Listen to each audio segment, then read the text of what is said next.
జగిత్యాల జిల్లా ధర్మపురి దగ్గర గోదావరి వరద ఉధృతి మరింత పెరిగింది. పుష్కర్ ఘాట్లన్నీ కూడా నీట మునిగిపోయాయి. సంతోషి మాత ఆలయంలోకి వరద నీరు వచ్చేసింది. భక్తుల్ని స్థానికుల్ని కూడా అధికారులు అలర్ట్ చేస్తూ ఉన్నారు.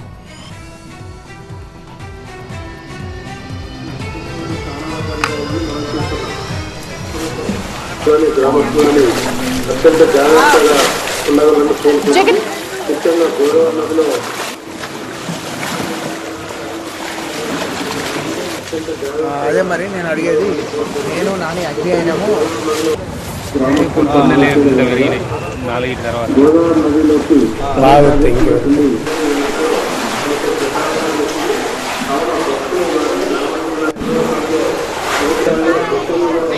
మెసేజ్ రాలే అన్న. మెట్టు కింది నుంచి కాళ్ళకు తెలిసి